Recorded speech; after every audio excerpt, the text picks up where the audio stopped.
Peking, China. The summer of the year 1900. The rains are late. The crops have failed. 100 million Chinese are hungry, and a violent wind of discontent disturbs the land. Within the foreign compound, 1,000 foreigners live and work, citizens of a dozen far-off nations.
Separated from the foreign compound by only a wall and a gate is the Forbidden City. Here, in untouchable isolation, lives the Dowager Empress, last of the Manchus. Protected by an army of eunuchs, She holds court and consults with her ministers, mandarins, and generals. You will halt the execution. But I have orders from Prince Tuan. And now you have an order from me.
The nightingale will recover. The arts of the court physician will prevail.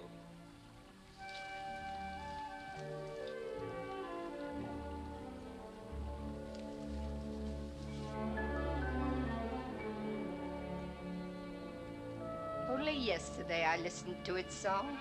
Your Highness, the execution has been stopped. Who? Jung-Lu.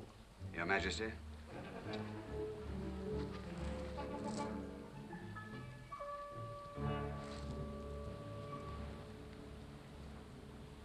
I come to ask your displeasure, Divine One. Take my life instead of the Colonel's. We cannot spare you. It was I who gave the order to the troops to fire on the Boxers. They were burning Christian missions, killing foreigners. We have sad news. The nightingale. It was your gift. Do you remember Jung-Lu? I have not forgotten. I live only to serve your Majesty.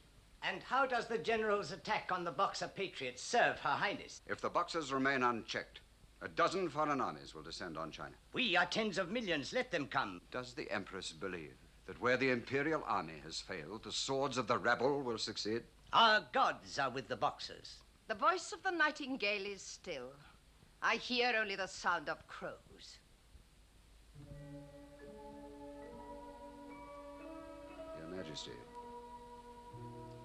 a violent wind does not outlast the morning. The Boxers have arisen like the wind and the rain. And like the wind and the rain, they will disappear.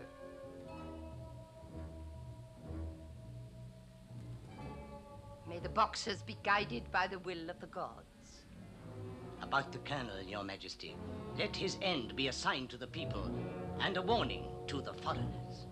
The Colonel's death is of no consequence, but his life has set my prince against my general, and this disturbs the tranquility of the morning.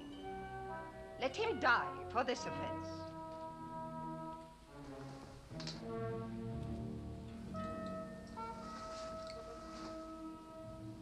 You are concerned, Jung-Lu? If the Boxers fail, I will give the foreigners Prince Tuan's head.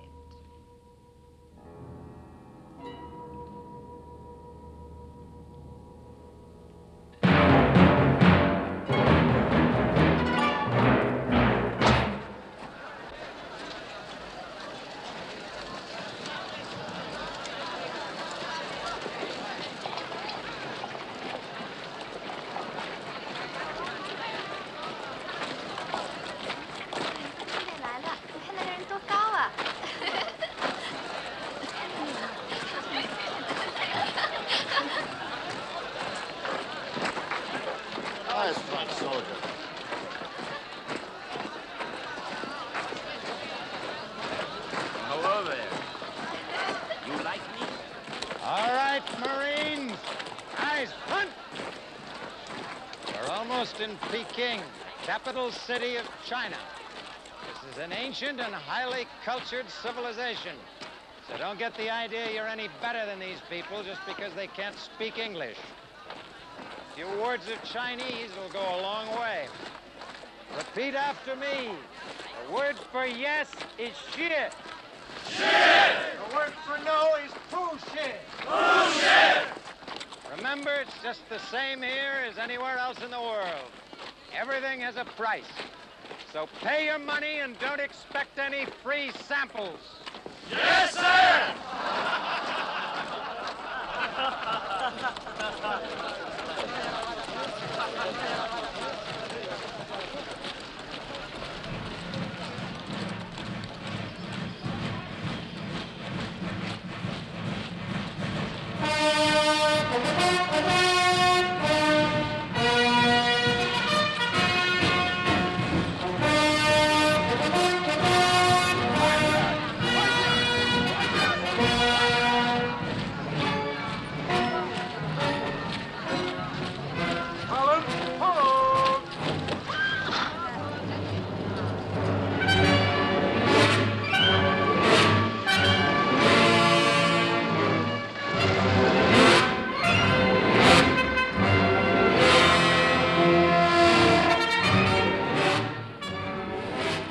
Break that up, Major?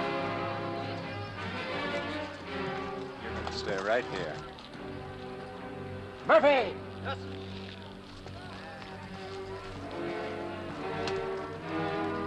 Order off!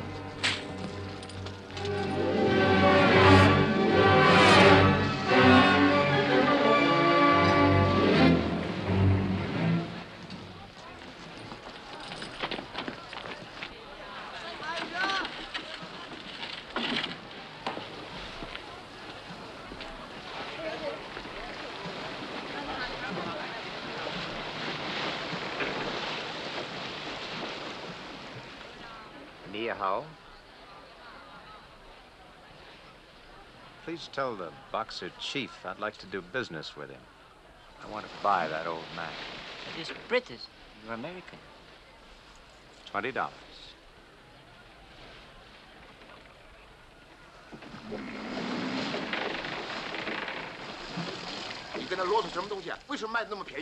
Jung-Lu! Tell him I'll only do business if the old man's alive. Nothing if he's dead. $40. All right.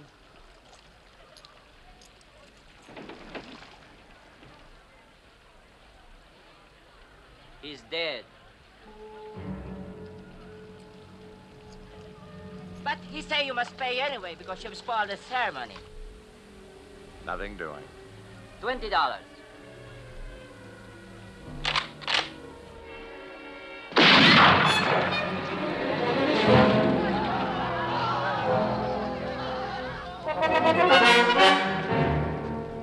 Tell your friend I'm still willing to do business. I'll buy the dead Boxer. $40. $20.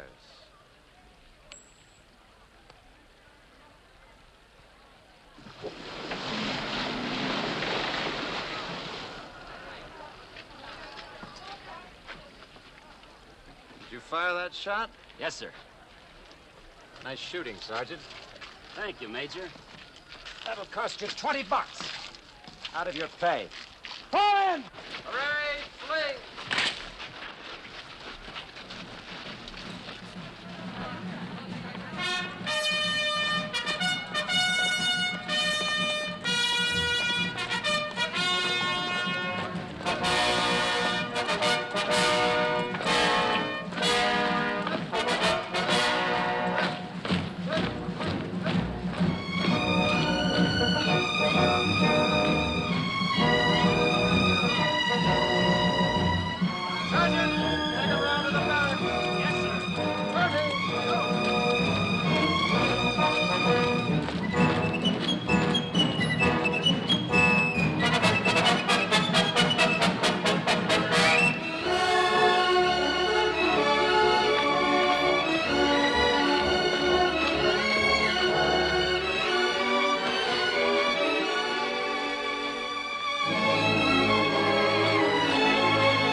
Baroness I'm still waiting. As you know, Your Excellency, I have already sent her a note. You're the owner of this hotel, Bergman. Tell her yourself. Voici votre clé, Monsieur le Comte. Excellency, please. Scusi, signor. Bergman, in my capacity as a Russian minister to Peking, I order you to get her down here. As you wish, Your Excellency, but you must remember, she is still a guest. I cannot order her down. Excuse me, Your Excellency, but I think you could do with a cold drink. And so could I. Champagne, Your Excellency?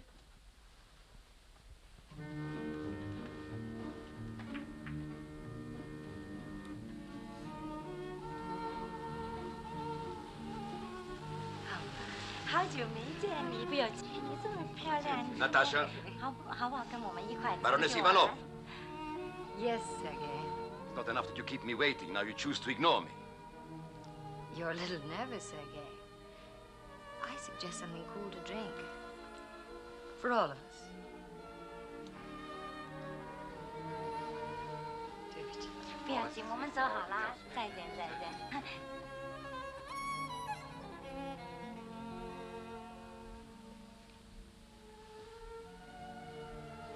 Natasha,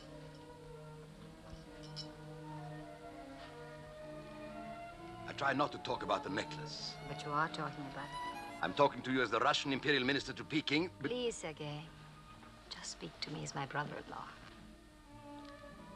Natasha, I've told Mr. Bergman that your visa has been revoked.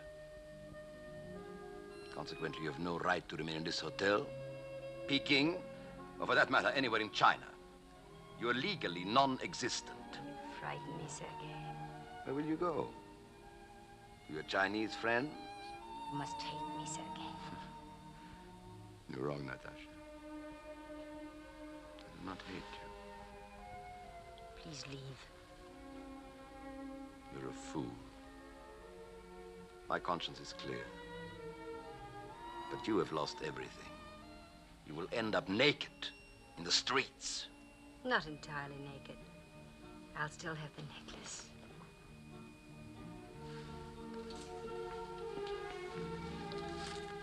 Today. She must be out of here today. Yes, Your Excellency, I'll take care of it.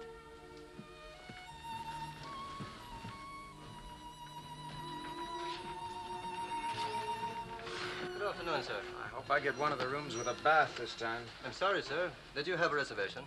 Well, hello there, Louis. Hi. Hi. You are late.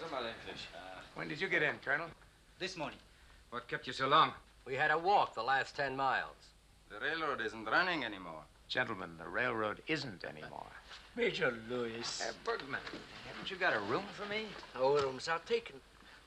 However, if you wait a short while... Fine. Thanks, Chang. Here you are. Thanks, Major. Anytime you need me. There's half my life in here, Bergman. Take good care of it for me. Is some more of your life here, Major? Oh,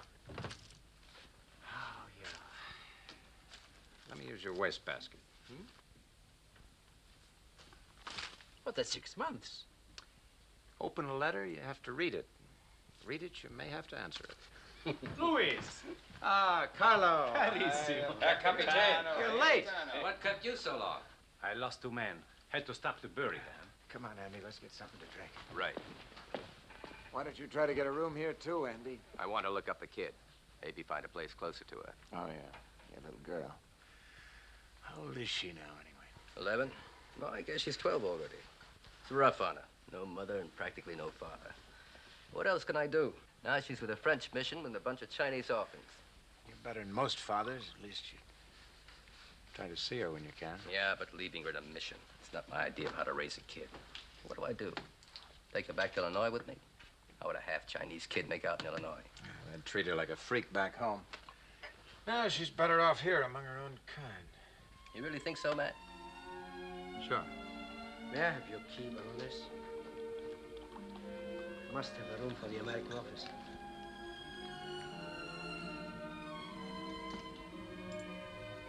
Besides, you have to live your own life, too.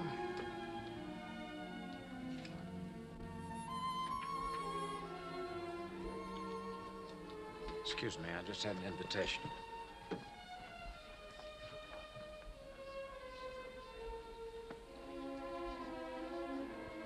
Please do sit down, Major. Bring your friend. We can all drink together. He'd only tell us his troubles. What should I tell you, Major? Well, that you're happy I'm with you.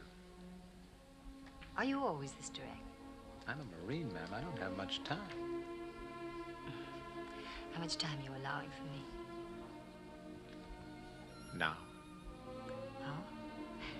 Have you found this approach very successful? Not really, no. It's the only one I know. Keep drinking, Major. The tight uniform will hold you together.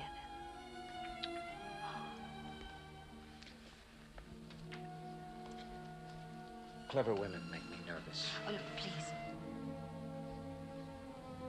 Please don't go.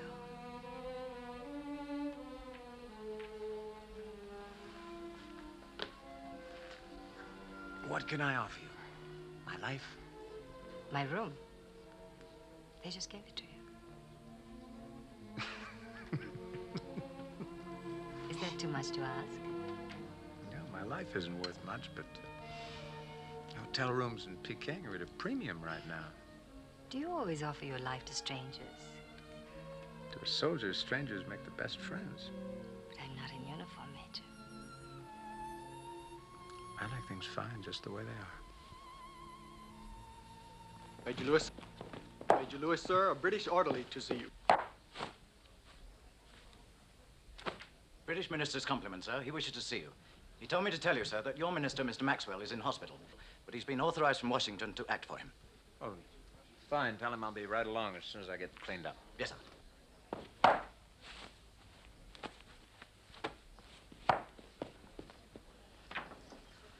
Here's your key, Major. Oh, thanks. What shall I do with your belongings, Baroness? Put him back, Bergman. But there's only one room, Major. Let the Baroness figure it out. She's a clever woman. Don't laugh yet, Major. It's a very small room. Well, I've been in tight places before. So have I, Major.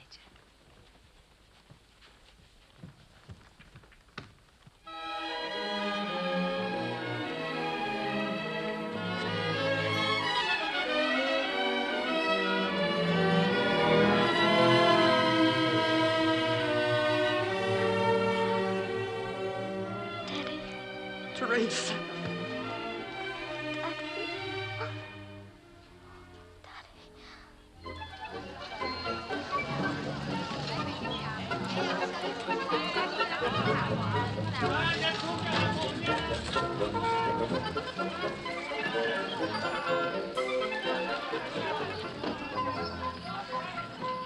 Hello, Britain. Good to see you again. Good day, sir. Now wake up, sentries! Now take a tip from an old soldier. Whenever you see a major of the American Marines, you will present arms. And don't forget it! If this be I, as I suppose it be, I have a little dog at home, and he'll know me. Come in. I'm sorry, Arthur. Are you busy? Of course I am. I always am. Busier than usual, or just busy? Both. Well, what's the pressing female problem? Just this. Am I to pack or am I not to pack? Are we going to England? Do we take our leave this year or not?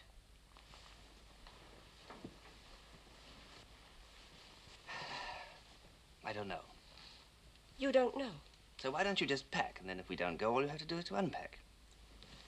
If the men had to do the packing and the unpacking, the world would be a very different place. If I had my way, What? you and I would have long since packed and been miles away from here. You and I. That's a comforting thought. Thank you, darling. Is it all going to go up in flames, Arthur? Not if I can help it. What do you mean? Let me try and put it in a nutshell.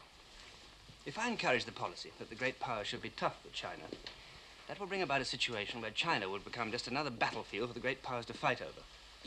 So I think it's wiser if we accept this temporary humiliation at the hands of the Boxers and hope that by damping down the fire, the kettle won't boil over. And then? And then I shall probably receive the displeasure of Her Majesty's government, and you and I will be retired upon a most inadequate pension. Do you remember what Napoleon said about China? I never forget it. Let China sleep, for when she wakes, the world will tremble. He did say an awful lot, didn't he? Come in. Major Lewis, Sir Arthur. Oh, ask him to wait one moment. Darling, forgive me. I had to put on my official face for a little while. You haven't forgotten our soiree tonight. 24 bottles of champagne already on the ice. Anything else the Tsar will require? The first waltz, if you can spare it. I'll think about it.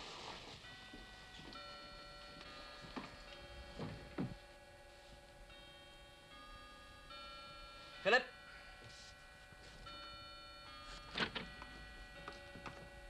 Major Lewis, Sir Arthur.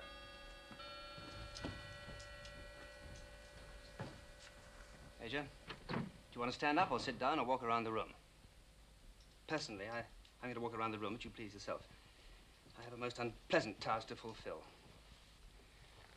So, first of all, I'd like to congratulate you on the initiative you showed this morning with Father Beamish. We were a little late. It's most unfortunate that a Chinese was killed. The boxer? A Chinese citizen, Major. You're not in the Wild West now, you know.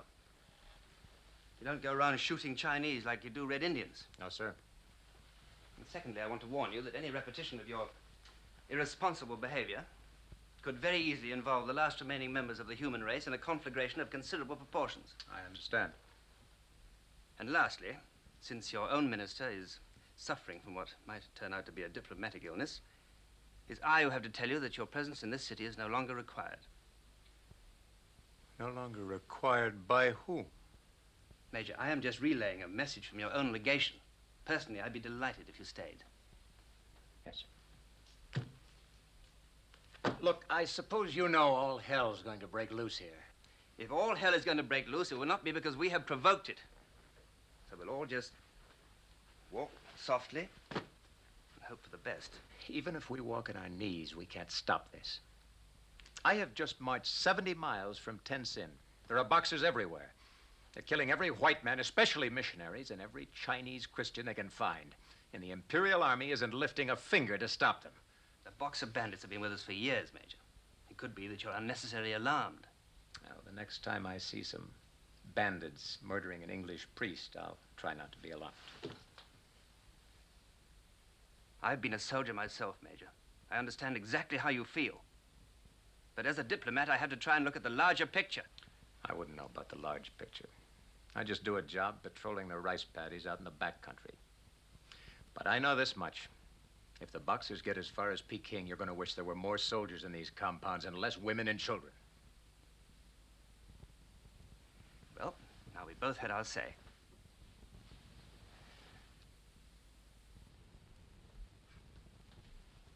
I'll go quietly. Oh, by the way, it's our Queen's birthday today, and we're entertaining tonight. We'd be delighted if you'd come. Thank you.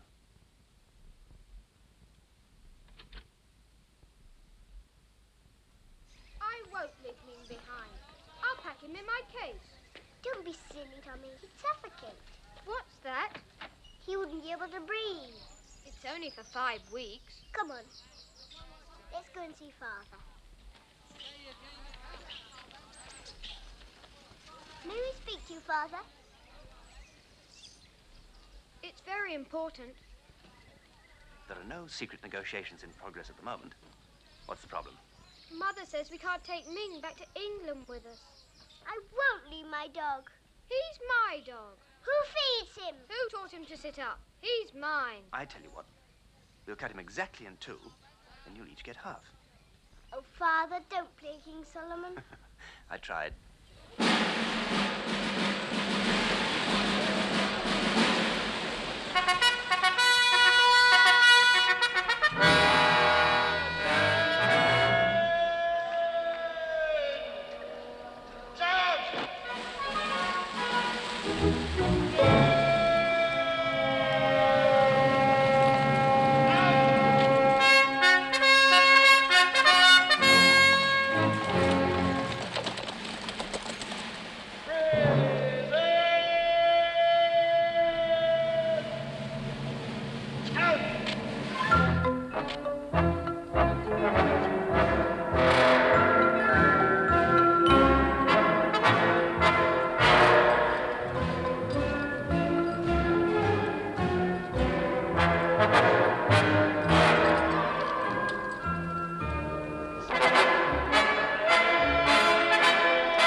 Majesty's legation. I am deeply honored.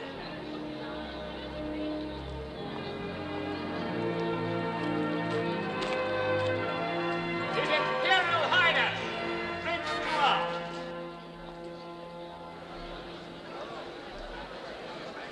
I bring greetings from our Empress. You are most welcome, Your Imperial Highness. Greetings and felicitations to your great queen.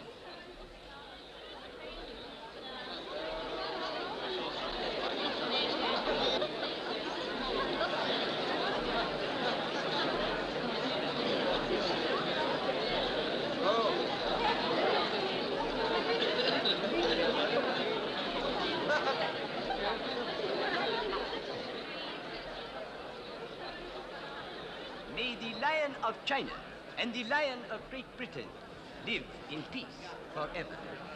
Our queen is most touched by the thoughtfulness and the generosity of your illustrious Empress. Your Imperial Highness, Your Excellencies, ladies and gentlemen, the first dance will be the military two-step.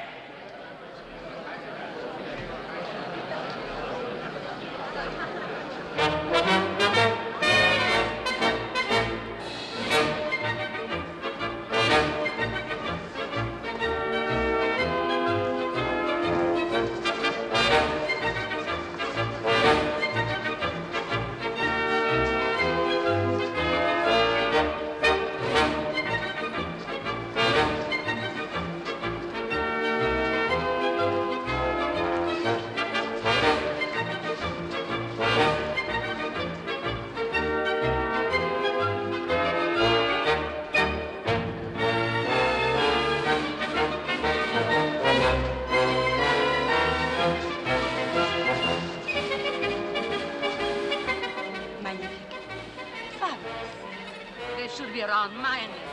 Of course, Sophie. You're positively naked without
That's right, Your Excellency.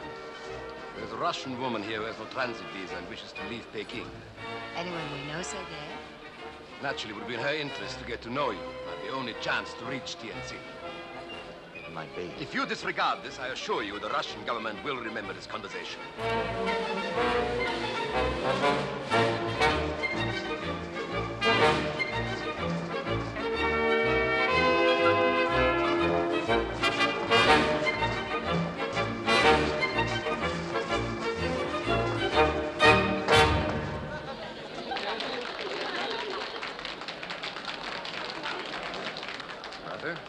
Good evening, Major.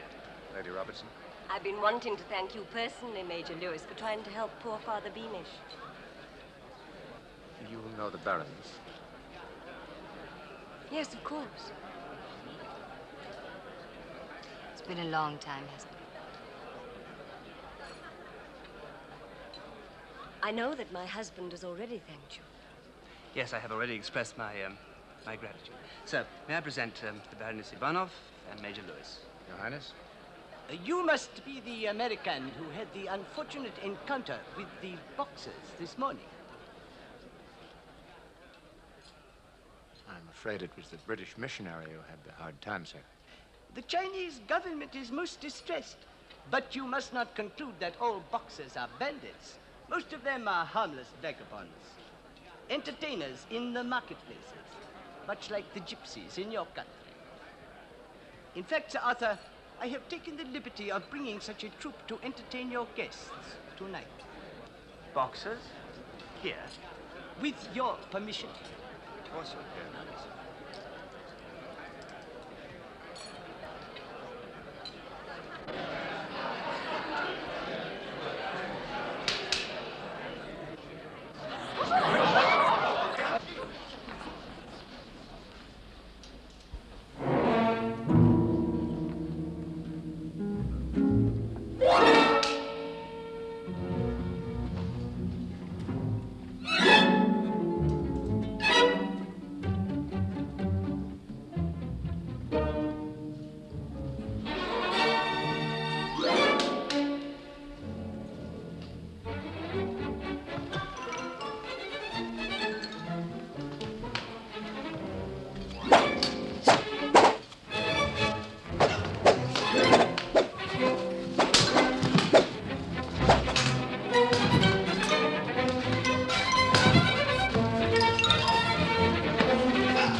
He wants you to take the sword and try to strike him.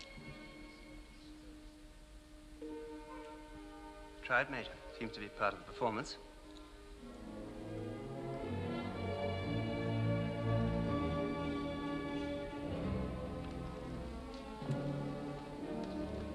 If I kill a boxer, Sir Arthur, does that create a diplomatic incident? There is no danger.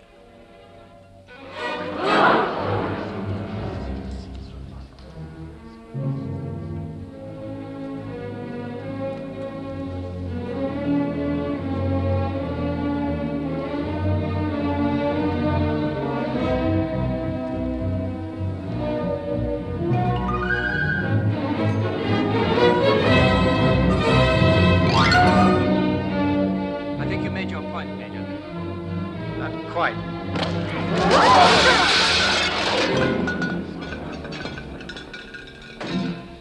Bravo!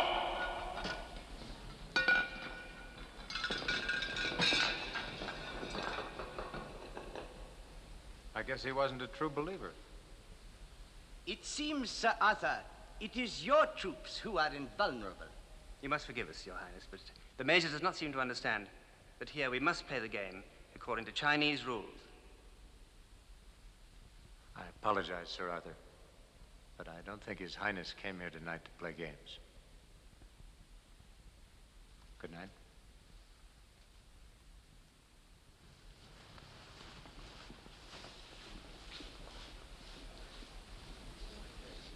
Unfortunately, Sir Arthur, I must return to my duties at the palace. Do not bother to escort me.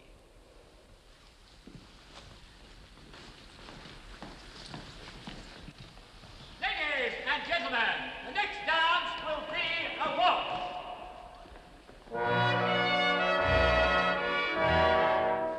May I have a word with you, Sir Arthur?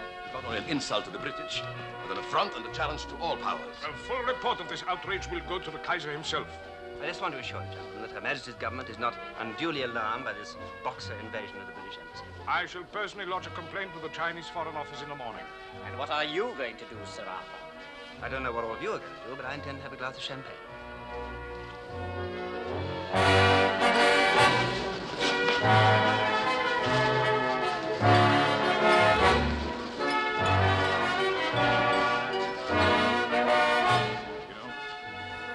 admire Sir Arthur. He always gives me the feeling that God must be an Englishman.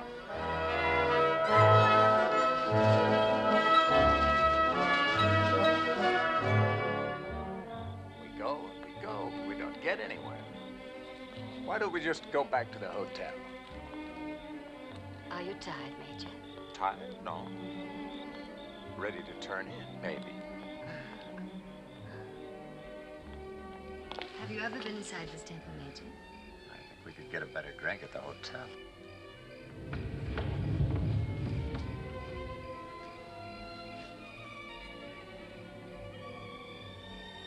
Very interesting.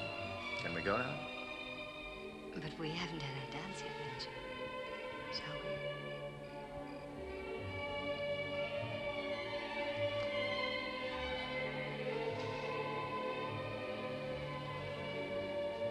What happens to you in Tin-Sen? I'll be entirely in your hands, Major. You're in my hands now, but you seem to keep slipping through my fingers.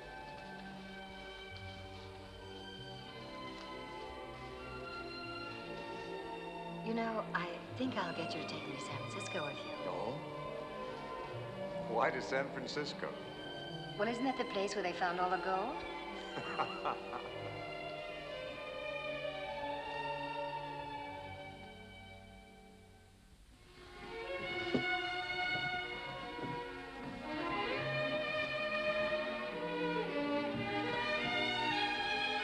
Just a minute.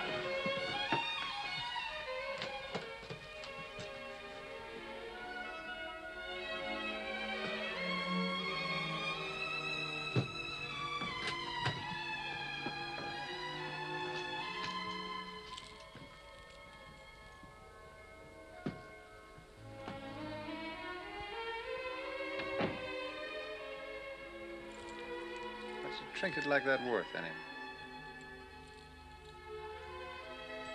A lot of money.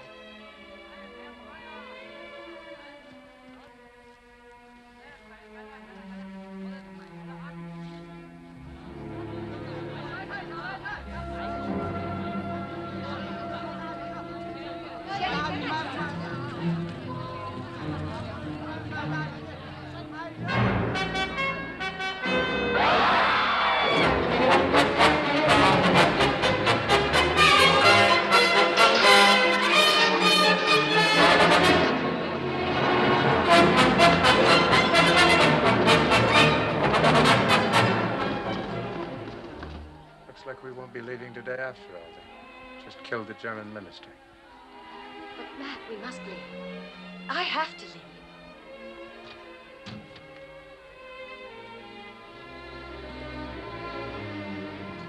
You have to wait. Your sword, Sir Arthur.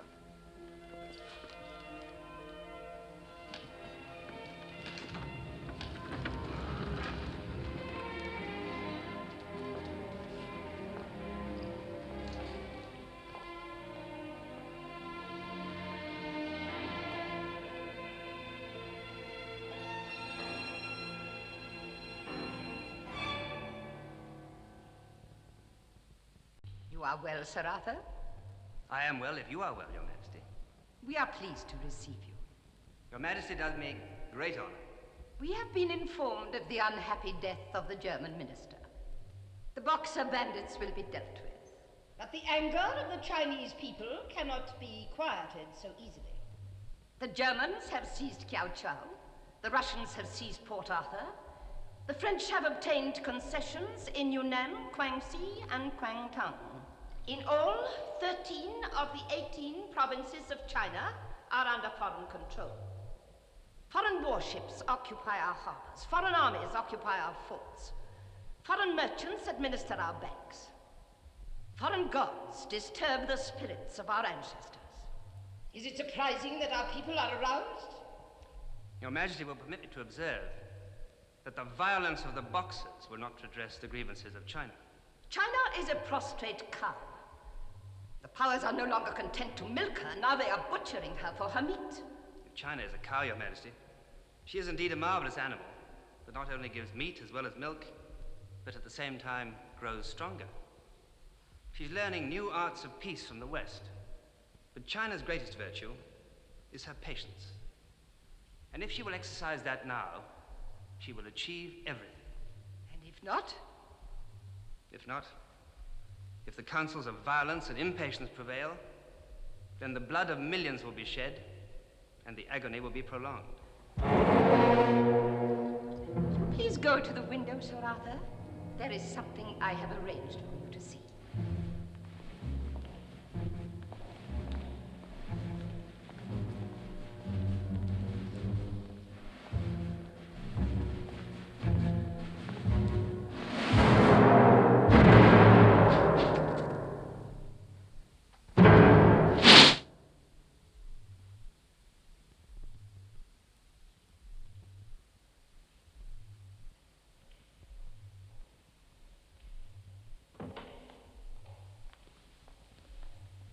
I hope you will inform your government that Chinese justice is swift and thorough. Those men are the ones who murdered Baron von Meck this morning. Where lies the guilt? With the one who wields the sword or the one who gives the command? You know who gave the command? With your Majesty's permission, I would like to present an eyewitness. By all means, Sir Arthur.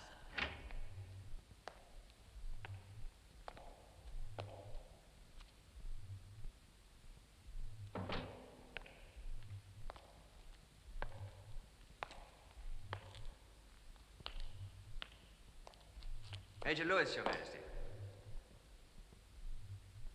Evidently, Major, you are in possession of secret information about the Boxer leadership. It's not much of a secret, Your Highness. Please go on, Major Lewis.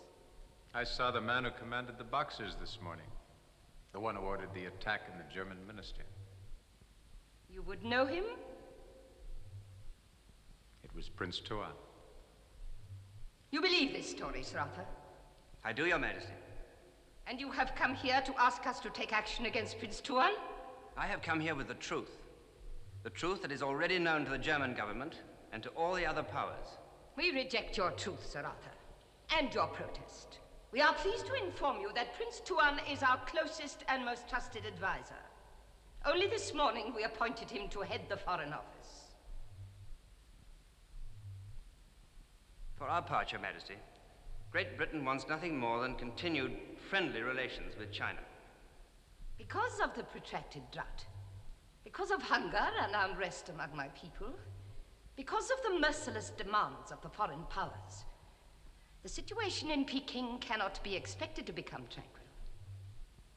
Therefore, we earnestly advise you, Sir Arthur, that all foreign residents, including diplomatic personnel, should leave Peking within 24 hours.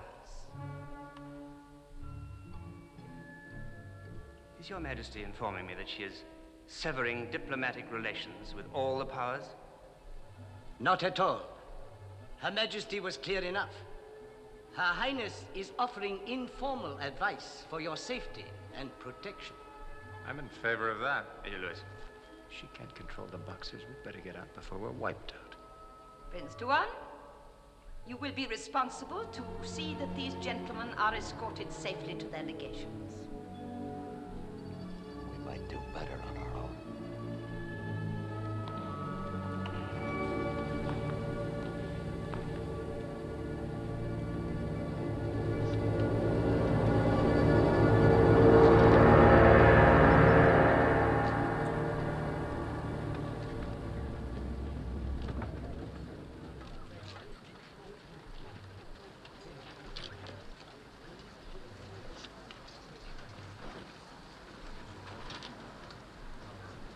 Do we walk? Yes, very slowly.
Will?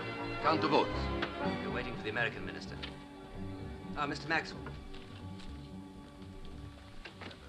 Sorry to drag you out of your sick bed, but we need your vote on whether to stay or leave Peking. The United States has no territorial concession in China. Never asked for one, don't want one. I'm afraid I have to abstain, Sir Arthur. I understand, Mr. Maxwell. I just wanted you to witness the proceedings. Well, congratulations, gentlemen. You have all voted to go. There are 9 votes to leave Peking. Great Britain has voted to stay. We'll stay alone if necessary. But that is not acceptable. We will all look ridiculous if we flee from Peking and the British remain. Perhaps there is a reason why the British would like to remain here alone, the only foreign power in Peking. My French colleague may be right.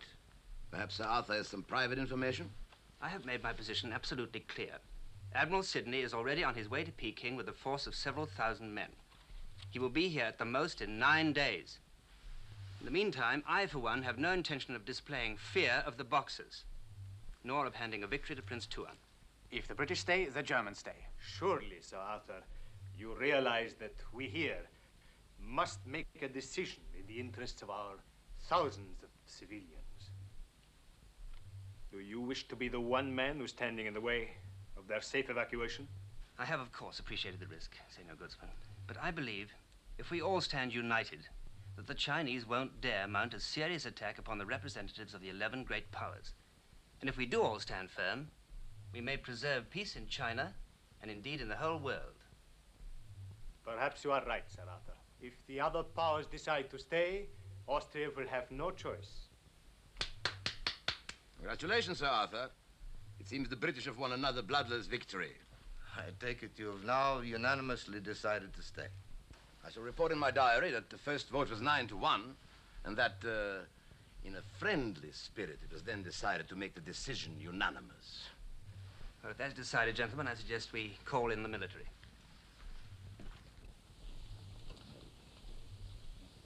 This way, please, gentlemen.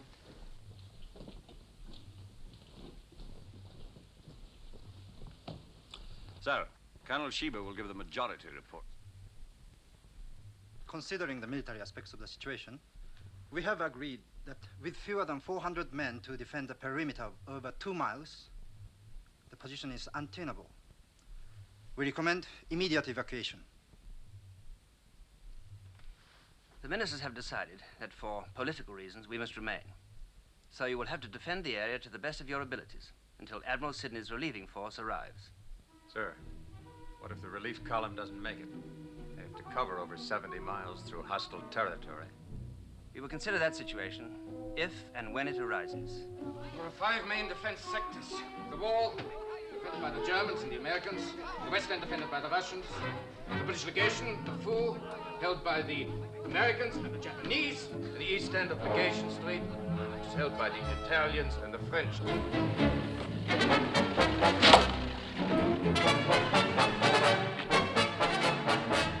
Boxers?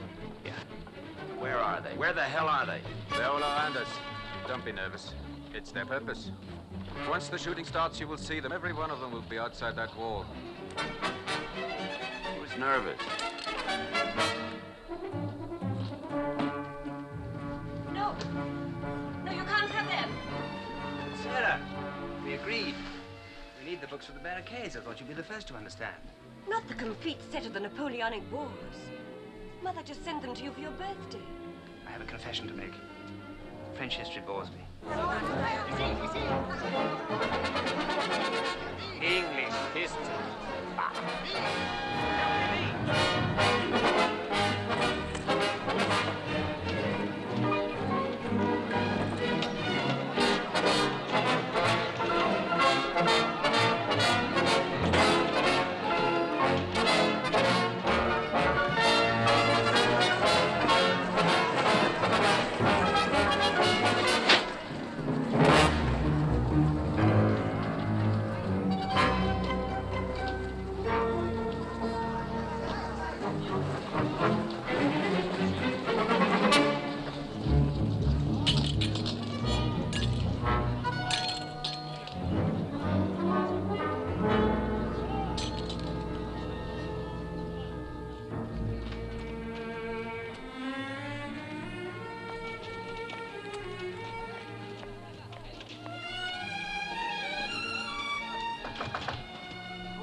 Niven.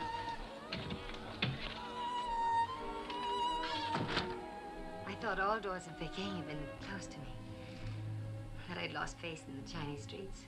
Our Empress has those same fears, Baroness. Boxes. It is hoped her wisdom will prevail.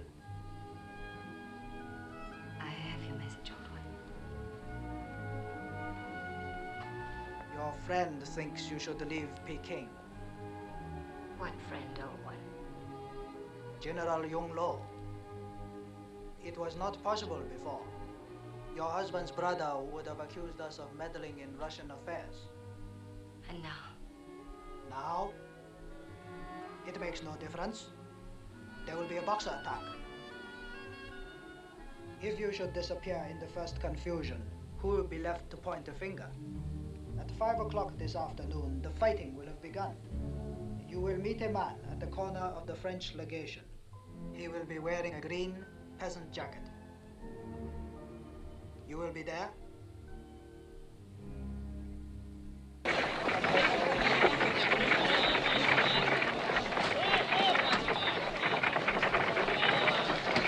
Murphy, go up in the ramp and find out how they're coming. Yes, sir.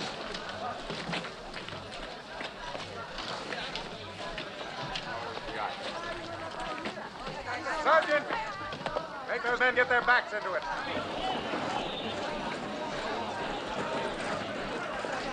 Hey! Hold it.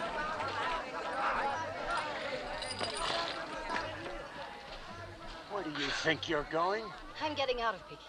Don't you know there are some angry boxers out there? They're not angry with me. We average 200 rounds apiece, Major. That's 20 rounds each man each day. 20 rounds, that's for warming up. You tell them they better start out warm. Yes, sir, I'll tell them. Start out warm. Will you get out of there before I get mad? Mad Americans inside, mad boxers outside, mad Russians all over the place. I'll take my chances outside. Major, I split the men in 2 platoons. 4 hours on, 4 hours off. The sergeant will take the first watch, you take the second. Right. I wanted to go to that thing with you, but you want to stay here and play soldier. I wear a uniform. That's the job they pay me to do. Well, then go and do it. And get out of my way. Have a nice war, soldier. A real nice war.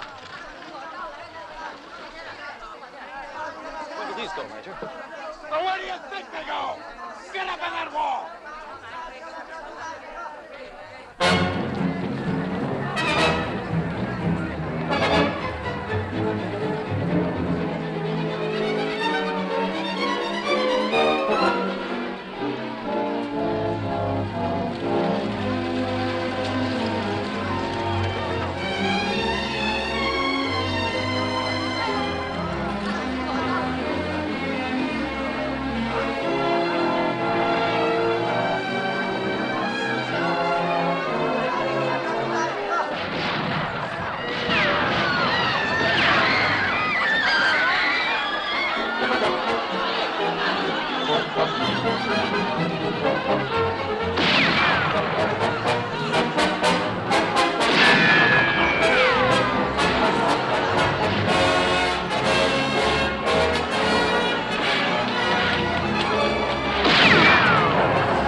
back.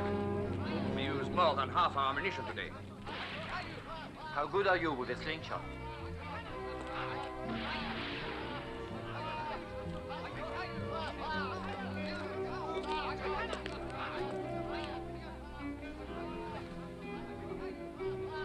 Friend of yours, Baroness?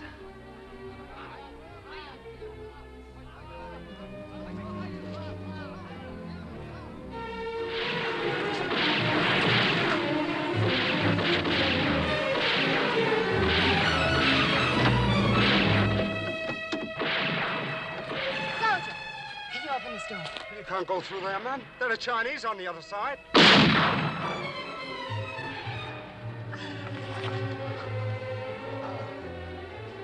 it's a bit of bad luck. It'll be all right. I'll get some help.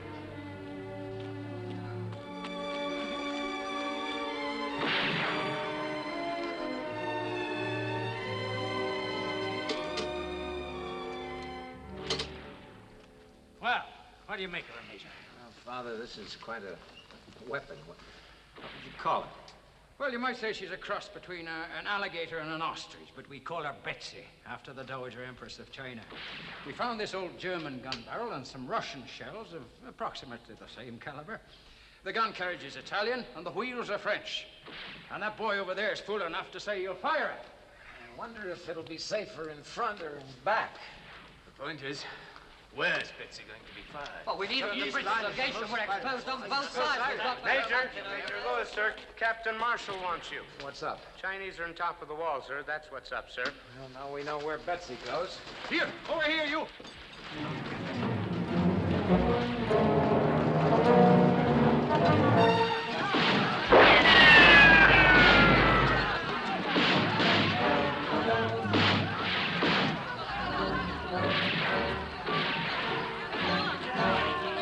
Come on, Andy, run! Sergeant, get in here!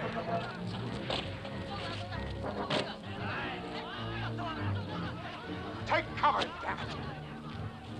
All right, what happened? We tried. There are just too many of them. They keep right on coming. Major Lewis.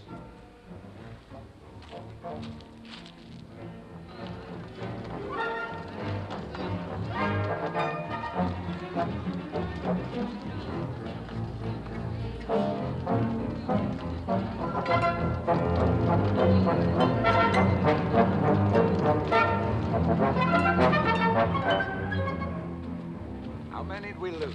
Turner got it. So did Spencer. 5 wounded. I don't know about the Germans. I guess they got it even worse.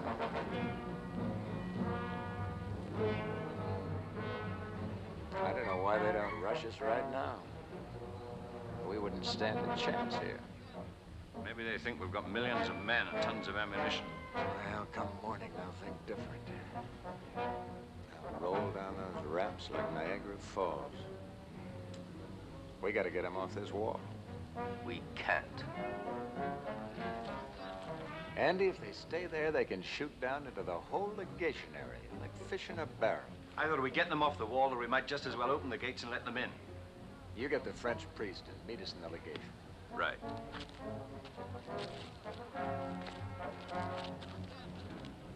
I don't think they're gonna start anything up here till morning, Sergeant. And you better hope they don't.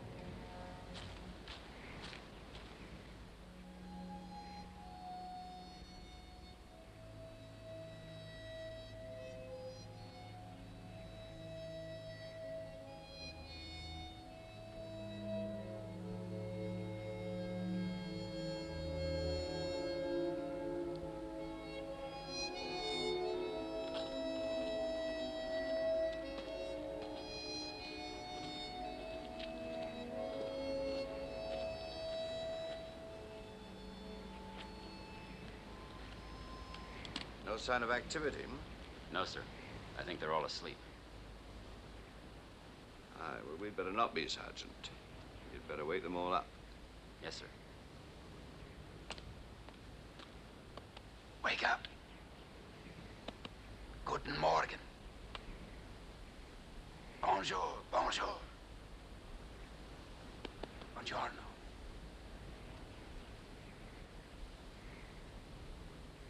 Good morning. Good morning. Here they go!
Why didn't we get out when we could?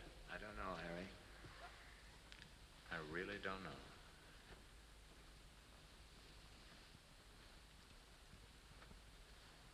Captain Handy told me that you retook the wall. I suppose you heard. He died, too. Maybe the minister can tell us why the captain's dead. And Captain Marshall. From what I hear, he has all the answers. That's all, Sergeant. Get on back.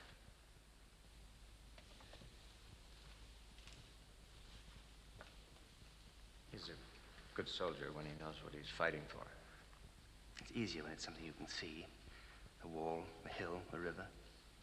But how can you explain to them when it's for a principle? You can't. Not here in China. It's too far from home. I know.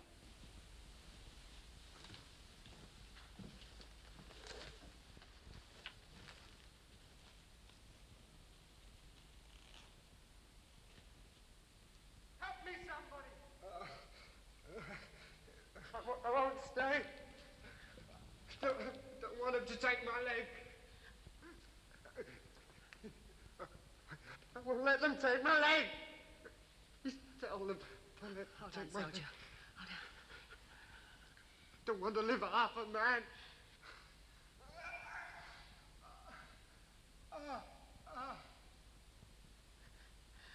He's only fainted.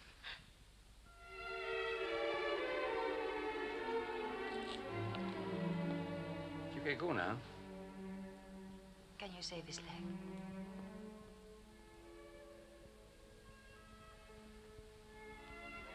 May I stay here with him?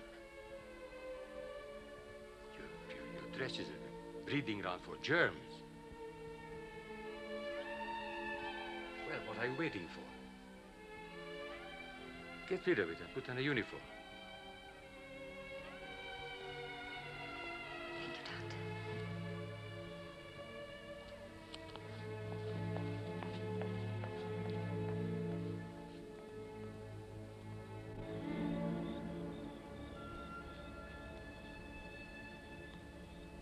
Who's gonna tell her? The captain's little girl, remember?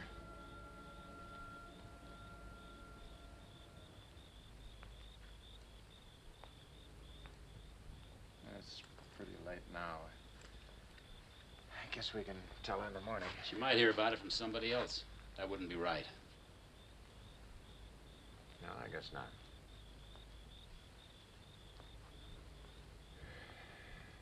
Let's get a drink first. Afterwards.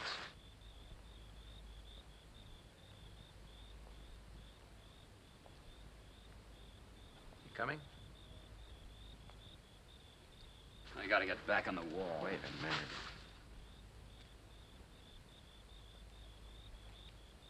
All right. Where'll I find her? With the rest of the orphans in the Fu.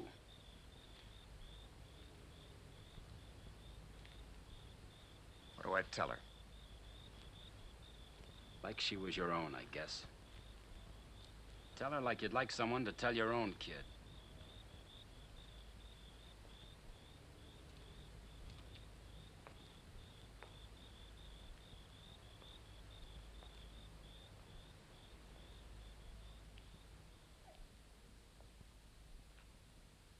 Don't you know which one she is? No, there are so many new children who just came in today. Haven't you ever met her? Once, but I can't remember what she looks like. I didn't pay Major. much attention. Ah, Major. We're looking for the Marshall girl. Of course, yes. Teresa. I heard. I guess she must be sleeping. Maybe you could tell her in the morning. I think it's important that you tell her, Major. After all, she knows that you were her father's friend. Oh, Waiter.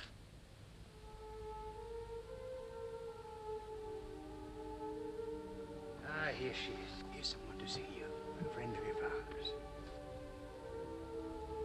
Teresa.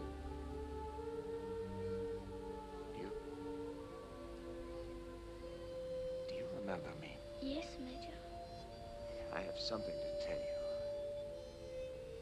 Now, why don't the two of you stay here and talk?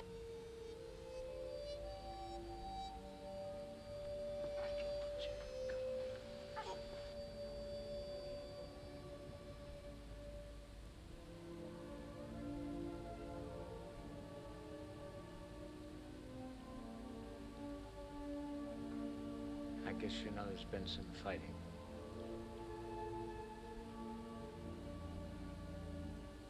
Well, as I said, there's something I have to tell you. Is it about my father? Yes.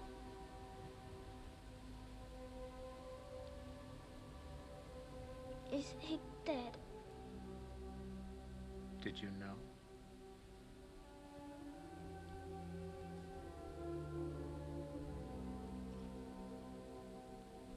Well, you knew he was a soldier. It could have happened any time.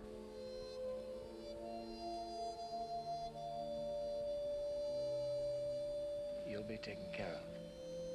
You won't have to worry about anything.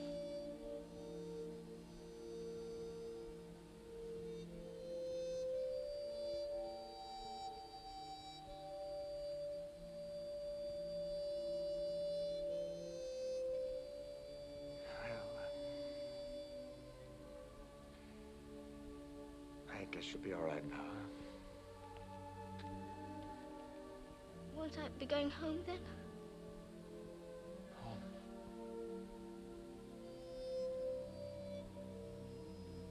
To America. He said he'd take me home.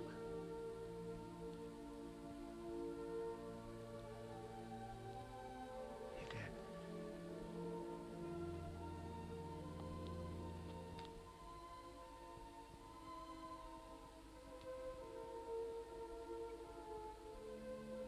When?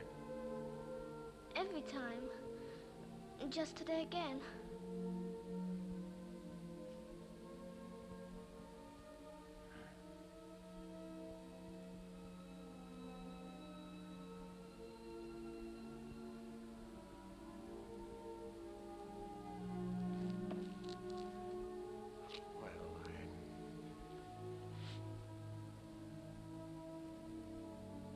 don't think you'd like it there.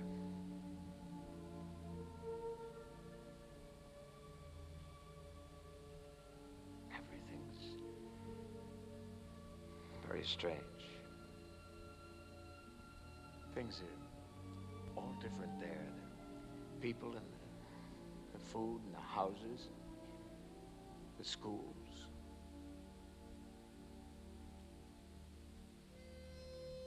Anyway, if you want, we can talk about it some more. In a few days when things quiet down.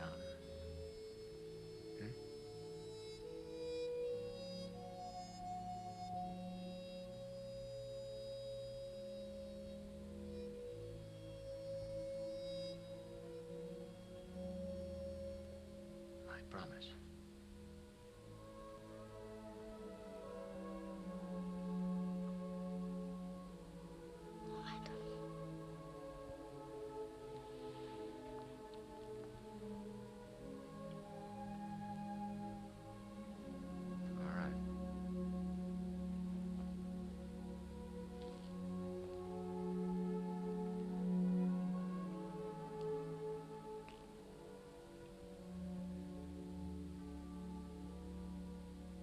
She understood?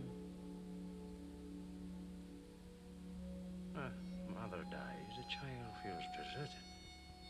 When a father goes away, even for the best reasons, the child feels abandoned. Teresa's had more than her fair share. She understands, too. I don't know what else I could have told her. There's only one language a child understands. Love.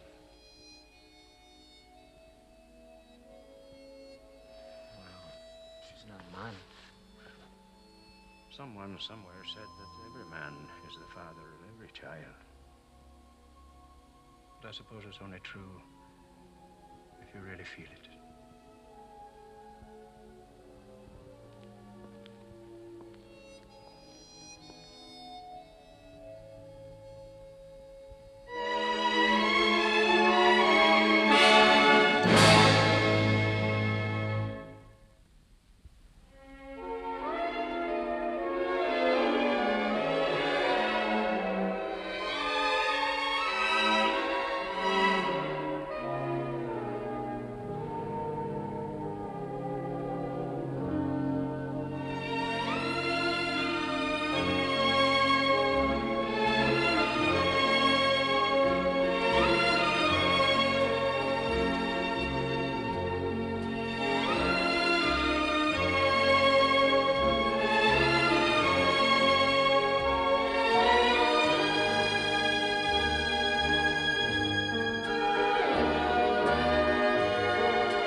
The British Admiral and his forces are trapped between Langfang and Anping. The Boxers do not climb a tree to look for a fish. They have done their work well. The railway is destroyed before him and to his rear. He can neither proceed nor retreat. You see, General, the Boxers are not as useless as you believe.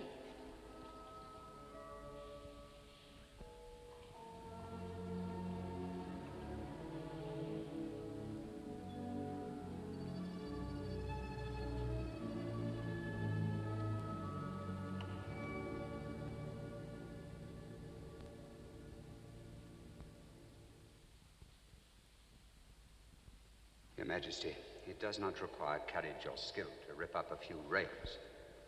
The Boxers flee from the foreign devils. If Admiral Sidney B denied the use of the railway, he will now march on Peking. I expect him here within the week. It is true, Your Majesty. The Boxers are not equipped to stop such a well-armed force. Only General Jung-Lu's Imperial troops can do that. The Imperial troops have no part in this foolish uprising. The Imperial troops will do as Her Majesty commands. Who is there who can make muddy water clear? Your Majesty, first we were told that the Boxers would destroy all the foreigners in Peking within 2 days. Next, we were assured that no foreign army would ever even approach the city. If we commit the Imperial armies against Admiral Sidney, we shall be declaring war on all the powers. Our armies, for all their courage and devotion, could not possibly win such a war. The Boxers have created an opportunity for a great Chinese victory. If our troops destroy the foreign forces, it will prove to all the world that China is no longer helpless. It will be the beginning of freedom. Each of you speaks with the voice of a patriot. Prince Tuan counsels a reckless adventure. General Jung-Lu counsels prudence and patience. Prudence and patience for what? China's condition can be no worse than it is. Even if we should start a war and lose it, what more can the powers take from us? General Jung-Lu, you will personally command our troops and turn back the foreign armies.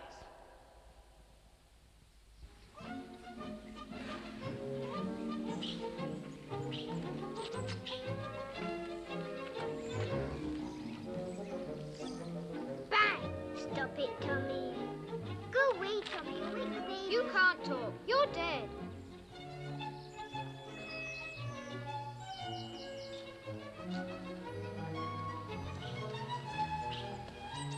Bang, bang, bang. You're not to play at that end. Bang, bang. Tommy. Bang, bang, bang.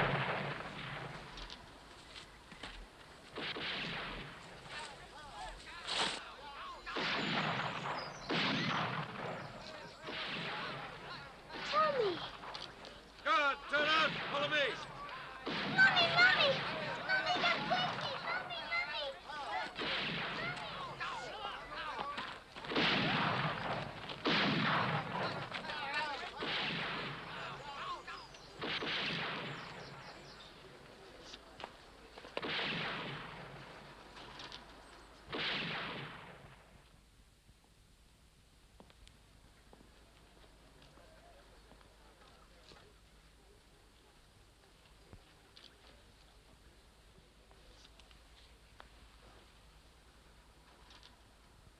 If he dies, he won't ever have been home. Funny how he used to talk about home. As if he remembered how it was. How he fed the ducks at St. James's Park. Hard. He must have picked it up from me.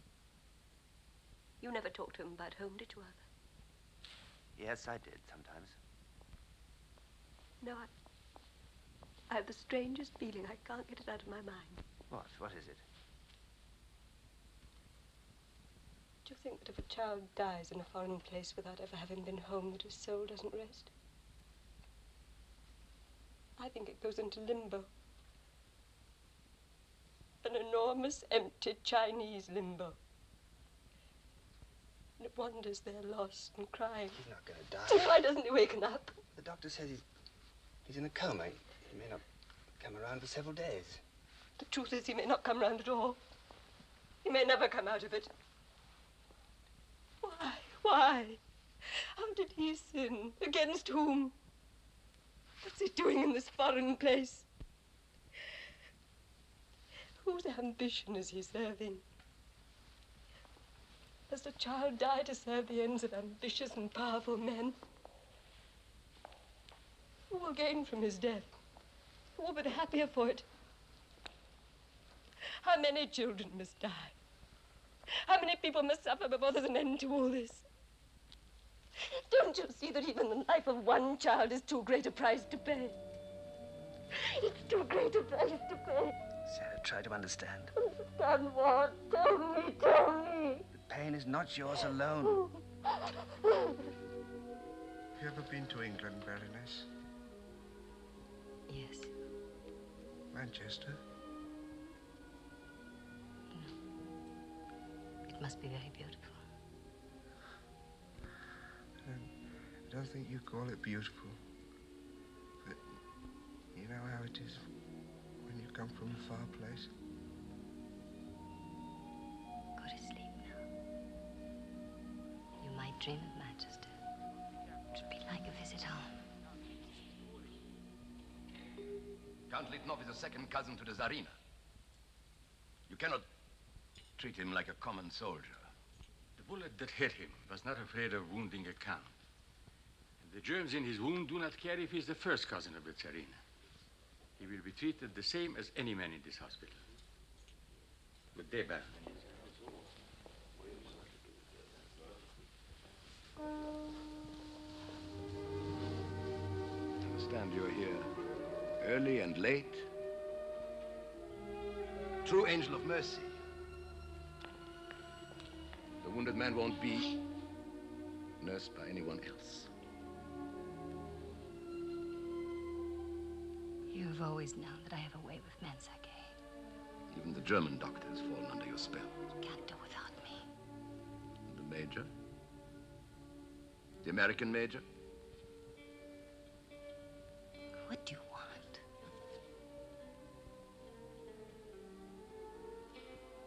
I would like to be present when he finds out what you are. You'll be present. You'll be the one who tells him. You're just waiting for the right moment.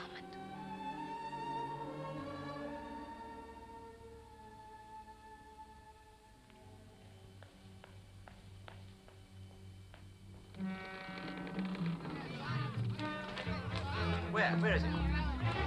Right there.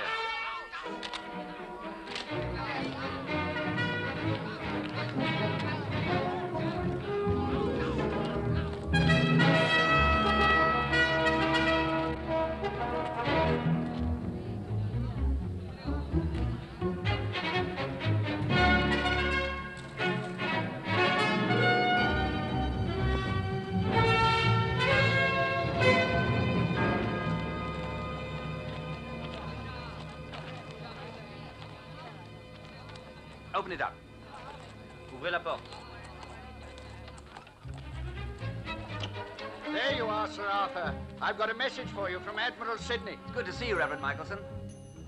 Oh, dear, dear. Now, where have I put it? Hope I didn't lose it. Where did you see Admiral Sidney? One thing at a time, sir. Here it is.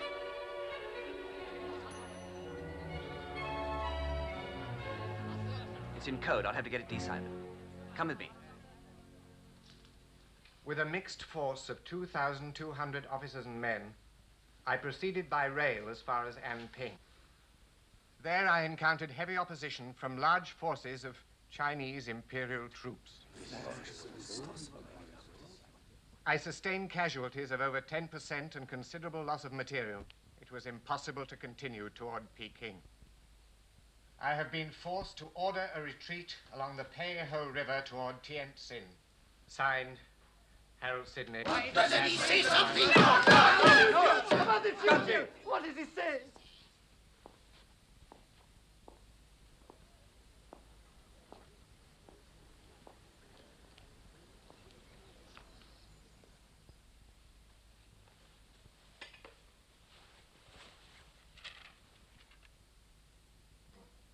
We missed you at dinner. I thought you should have something to eat. Thanks, Sarah. Do you want some more light? No, thanks. Why are we here, Sarah? You asked me that once. Why did we stay when we could have gone? I'm sorry, Arthur. I'd no right to put it that way. Well, there comes a time when it's good to ask questions. I've been lying here for hours, asking myself many. What questions? Question, who am I? Question, what have I accomplished in 20 years in the Foreign Service? Question, am I a successful diplomat or a misfit, suitable only for a backwater like Peking? Question, am I an honest man who tried to avert war in China? Or am I an ambitious one who sought to further his own career? Question, am I a fool who took an impossible gamble? Or a reasonable man who took a reasonable chance? And what sort of father and husband am I to risk everything that I love? And who am I to plague God with the precious lives of so many people? I've been with you, Arthur, as long as you've been with the Foreign Service. I know something about those 20 years. And something about you. I know that only an honest man would ask such questions.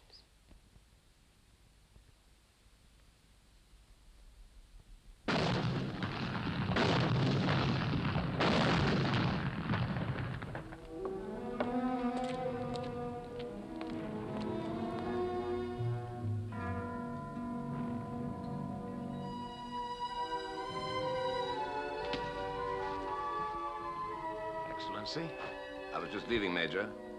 The Baroness and I were talking over old times. Don't go. My brother-in-law can't rest. He has something to tell you. This is a family matter, Natasha. We needn't discuss it before strangers. Stop playing games, Sergei. Get it over with, now. We're talking about my dead brother, the Baroness's husband. I'm really not interested. What kind of a man do you suppose he was? Something like me, fat, past middle age? Something like that. He was the youngest colonel in the Russian army. A brilliant career ahead of him. The Tsar himself had taken personal notice. Do you know why my brother died? No. Go on. We can't go on. Suddenly. He killed himself because I was unfaithful to him. Let's forget it. The man was a general, a Chinese general.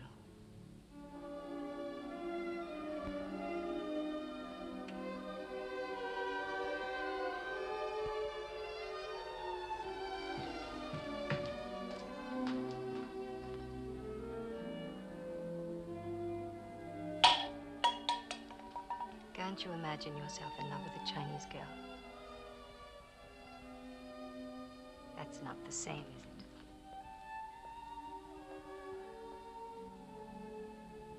Well, I guess a man gets what he deserves. What the hell can I offer? A soldier's pay? Yes.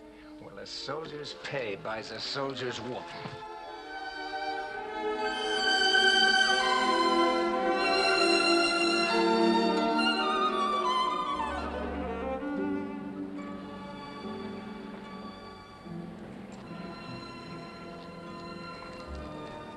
An urgent message from Her Imperial Highness.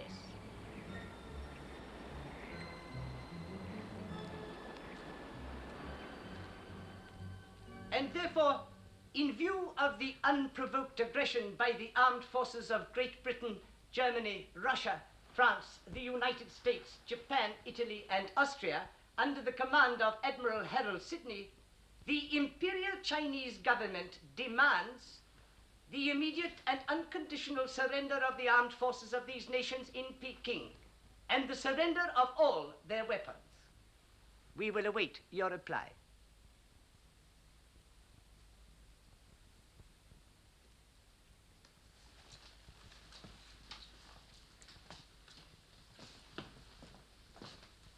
I believe, Sir Arthur, I can say without fear of contradiction that you are the architect of our dilemma. What do you propose now?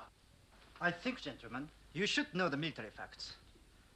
We have had almost 100 casualties, about 25% of our forces. Our ammunition is more than half gone. The food situation is bad. Medical supplies are non-existent. And by any reasonable estimate, it will take 4 or 5 weeks to assemble a sufficient force on the coast to fight through to Peking. What is your answer to that? We're all very well aware of our own weakness. I have been giving some thought to the weakness of the Chinese. It's quite clear that Prince Tuan persuaded the Empress to commit the Imperial troops in the hopes of a quick and easy victory. It's also clear that he allowed Reverend Michelson through the lines with Admiral Sidney's letter in the hopes that we would promptly collapse. This ultimatum means that he has promised the Empress our immediate surrender. Now, if instead of collapsing, we show unexpected strength, and not only hold out, but attack at the very moment when they least expect it, we might destroy Tuan's influence with the Empress and force her to face reality. Our British colleague is a man of faith. He believes if we blow our trumpets, it may cause the walls of the Imperial city to collapse, like the walls of Jericho. How many trumpets do we have, Major? I don't know, Baron, but I think maybe Sir Arthur has a good idea about the Empress. About the Empress, I hope you did not misunderstand. Any attempt on her life would be a disaster. I wouldn't even know how to go about getting at her. I do not want her killed. You don't want? Her death would mean chaos. We'd have no one with whom we could negotiate. We'd be fighting here in China for 20 years. Do you have a better idea? I give you my word, Major. We'll only increase the frenzy of the Chinese and enlarge the war. All right, you fight the wars. Just let us fight the battles, will you? Come on, Colonel. What do you think, Colonel? Yes, I'm thinking. If you're thinking what I think you're thinking, then I'm afraid I must agree with Sir Arthur.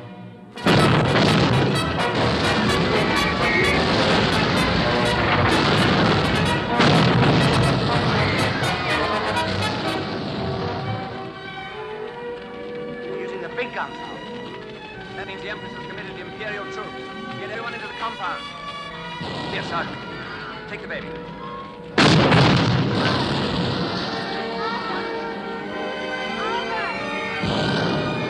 Tommy's all right. He's all right. He just woke up. He spoke to me.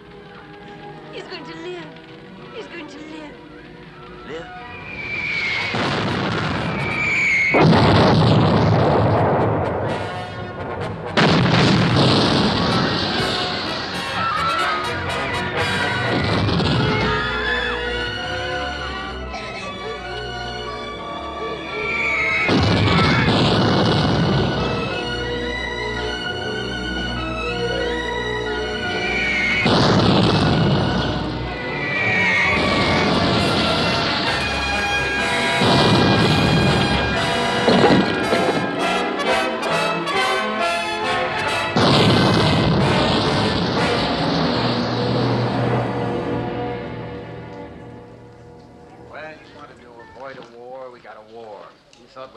For Admiral Sidney.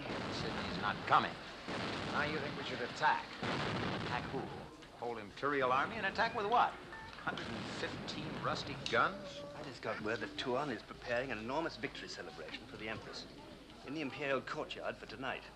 I suppose we're all invited. I still say that we should do something instead of surrendering. Something that would make Tuan lose face. We could blow up the palace. You know, the Chinese have a very well-stocked arsenal not too far away from the Imperial city. What would happen if that went up? I know about that Right arsenal. in the middle of their little party. I also know it's a mile and a half through their lines. I'm not talking about going through their line. I'm talking about going underneath them. Look at your map. I think we can get to that arsenal by way of the sewer and blow the whole thing up just when Tuan's telling the Empress that the foreign devils are completely defeated. Right through here. Of course, how we get back again is another question. We? It doesn't take a military genius, Major, to crawl through a sewer.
They've got us cut off.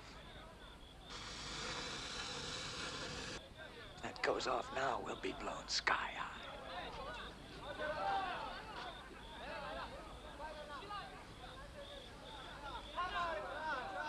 I'm gonna have to cut the fuse.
It's too short.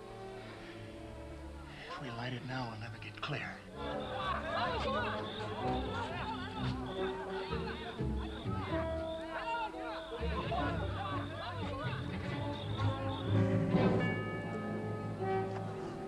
Get these two ends joined together.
I suppose, Prince Tuan, you have come to report the complete destruction of the legations.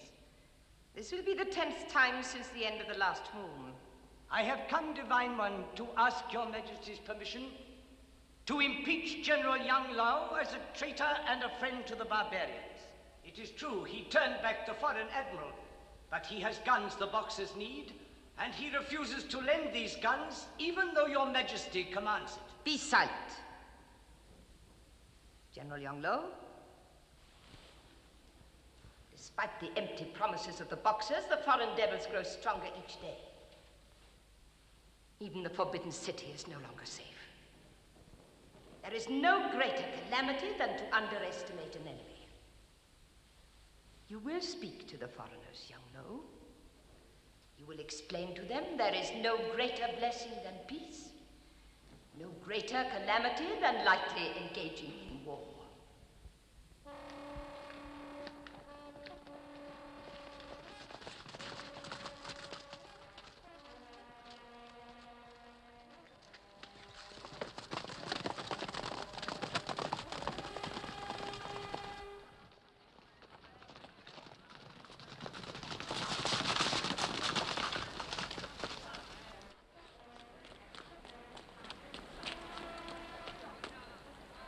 Looks like they've called off the war, Major.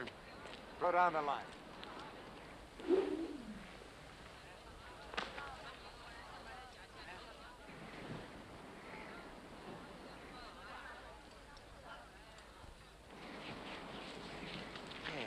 What have we got?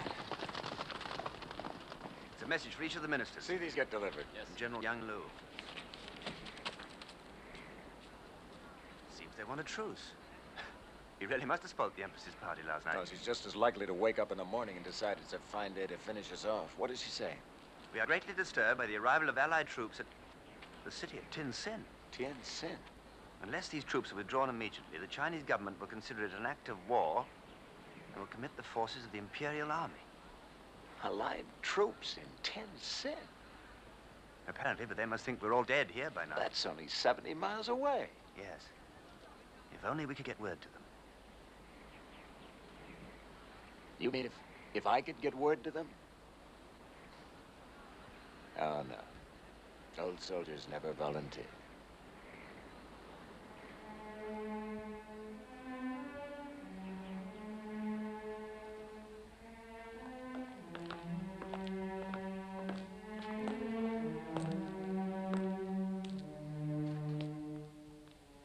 Natalie.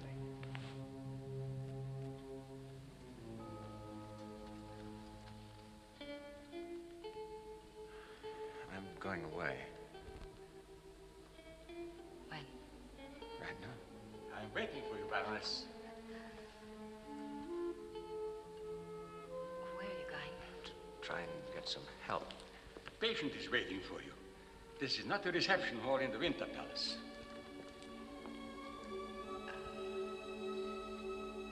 Are you coming back? Sure, if I can. Natasha! Yes.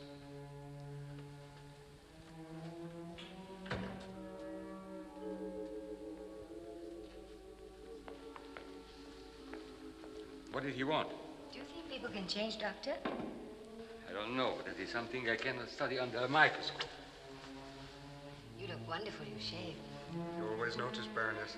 Get me some adhesive, please.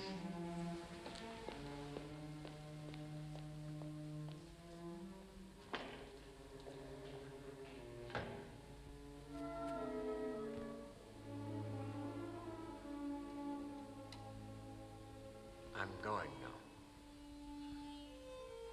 You said that.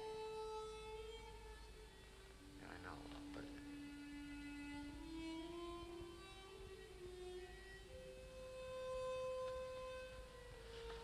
So long.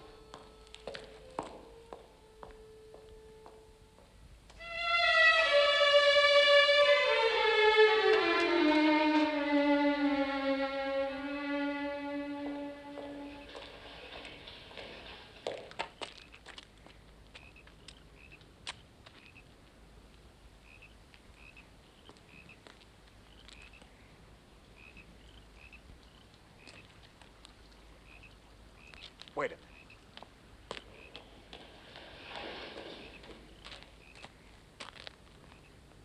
We never did get a chance to talk, did we? Look, I have to go someplace, but I'm coming back. Like my father. I'm coming back. We'll talk then. All right.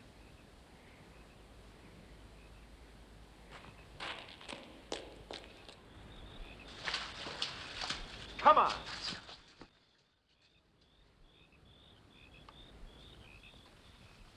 There should be another bottle of ether. Where is it? You say that every day, Doctor. Because I know there was one. We used it over a week ago. And the morphine? It's all gone. You know it. Well, tomorrow we'll have to operate on the Italian regardless. If he's lucky, he will faint and feel nothing. Iodine. Here, Doctor. This is empty. Oh, I'm sorry. Now, don't stand here. Get me another bottle. But this was the last bottle. No alcohol, no iodine. Amateur nurses. We are back in the dark ages.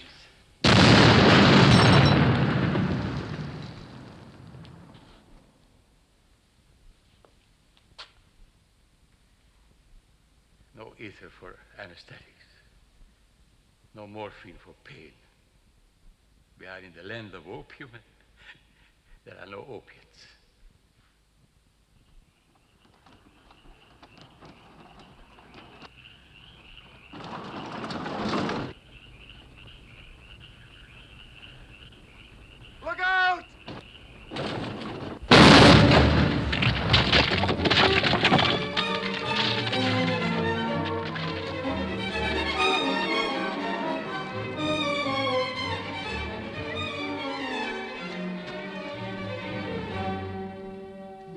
hunches. You all right?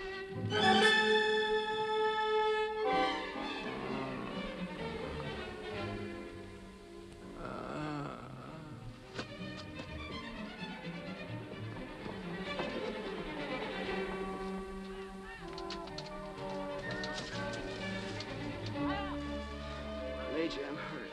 I'm hurt bad. Oh. I'll get you back. 你看，死了，死了！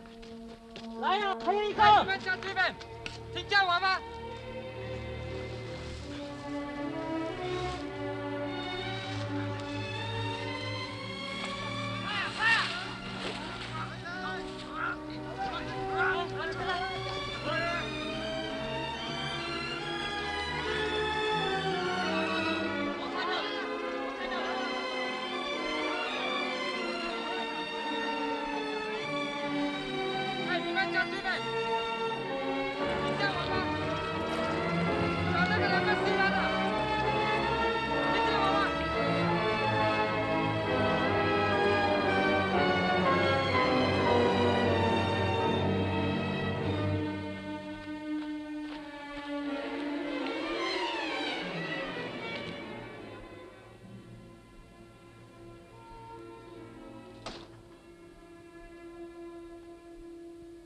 There's death in the weather, old man. And yet your door is open. The door, open or closed, cannot protect either of us. And life, death, old man. Are they important? Not to the gods. There are many men dying, in pain. They need drugs. I do not deal in opiates. There are others in the city who do. The Chinese outside the walls are the only ones who can help you now, Baroness.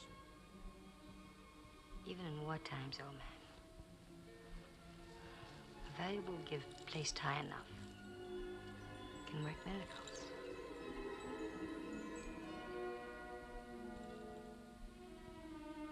I want the drugs today, and a wagon loaded with fruit for the children.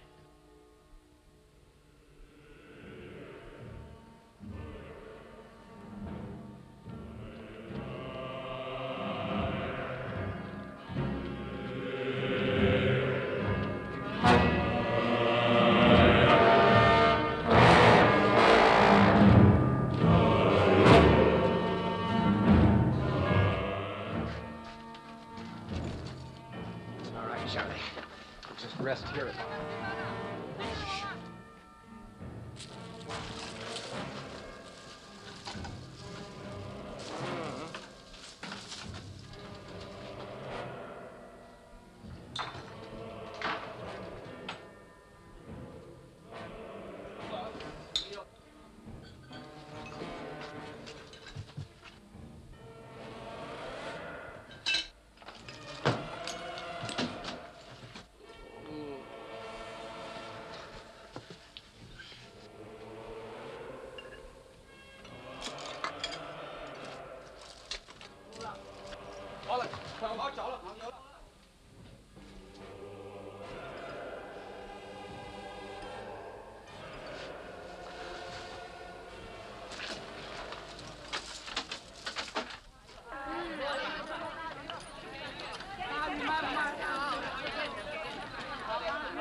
How'd you do it, Baroness?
hospital.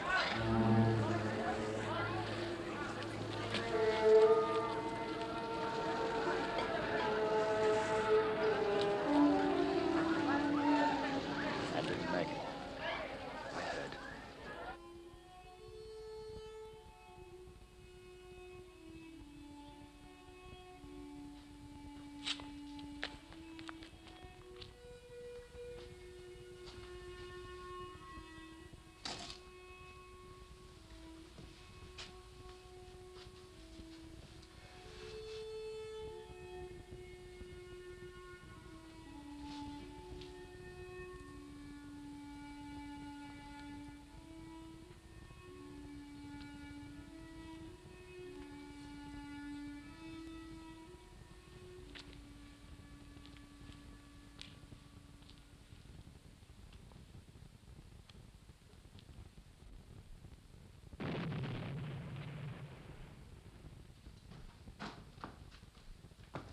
Major, I heard you were back. Major, wake up. Wake up! The rails. The railroad tracks, they're much closer.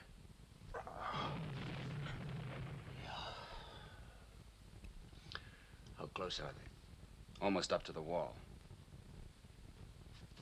All right. Give me a shirt.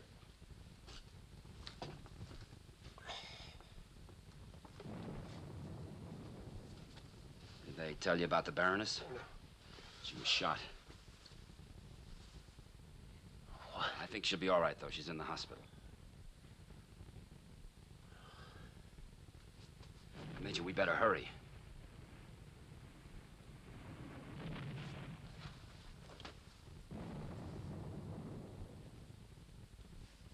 Yeah.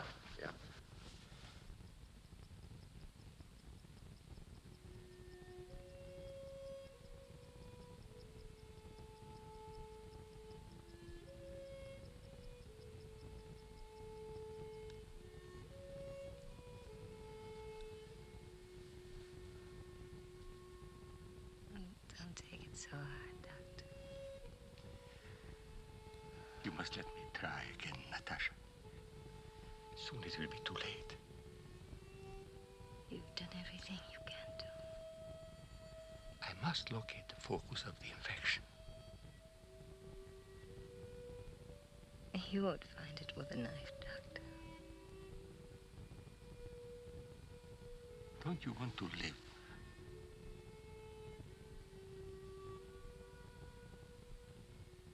I've lived. Don't think back. Don't think of anything now, except of living. Give yourself a chance.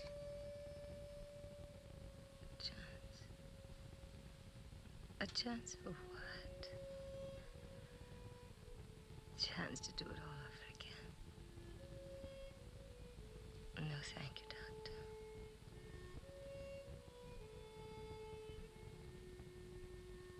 If you die, Natasha, all the light will be gone from this place.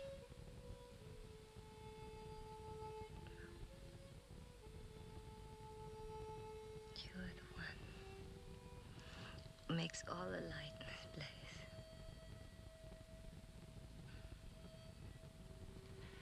I hope you will be me when I say it.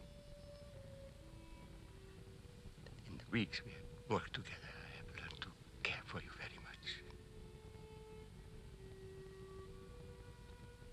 Oh, I'm glad you said that, Hans. A woman always likes to hear it.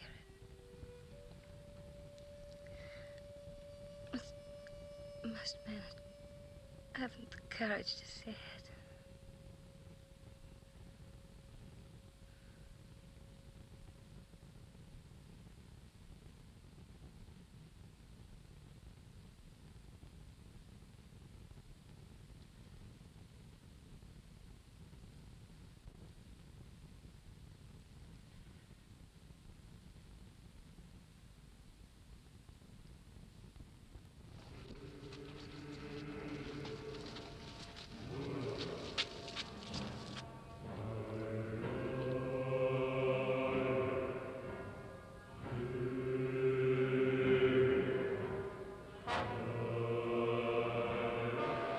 are closer than they were when I left. If they were planning on bringing up a big gun, they wouldn't have to come this close. Yeah. Go get Father to bed. Yes.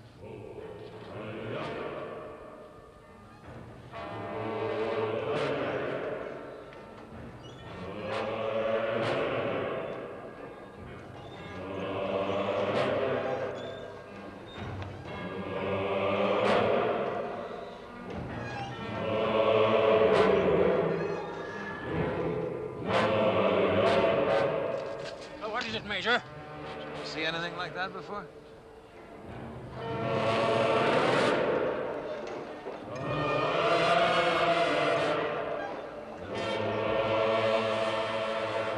Certainly have not.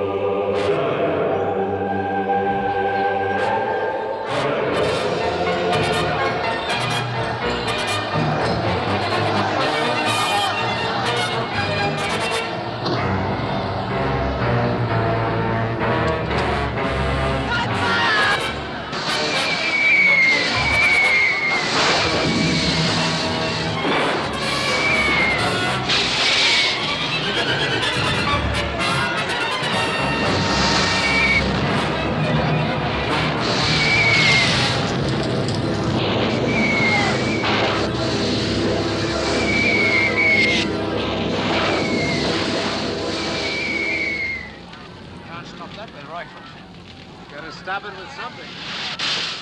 Get me those 2 bronze urns from the tower there. And all the coal oil you can find. And some black powder. And all the empty champagne bottles you can find.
Try harder next time.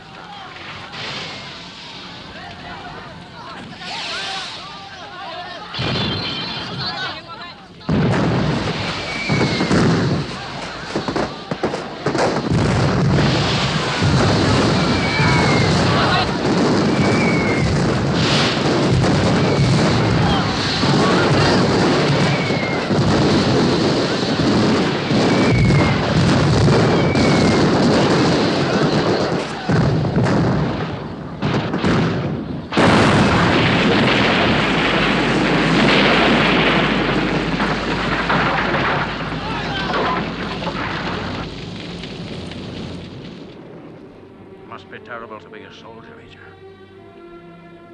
Yeah. Sometimes it is. Get those buckets moving! Over there! Come on now! Quicker! Down the pump! Keep working on that pump, you two so all together!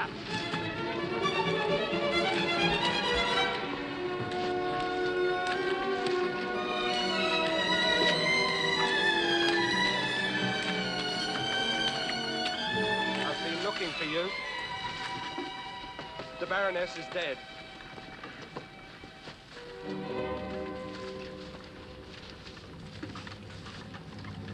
Don't you have anything to say?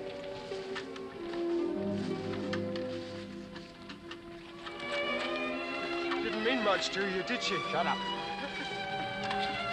So let me alone, sir. Let me alone!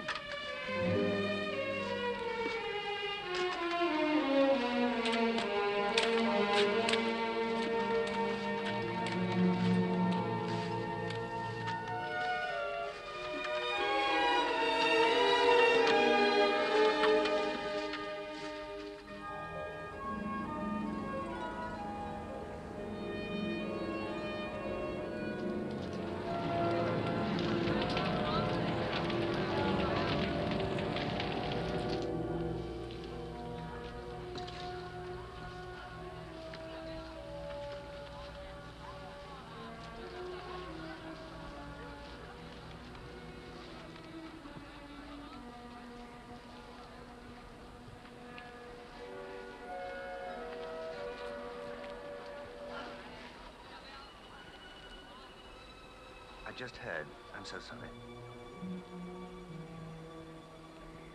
Yeah.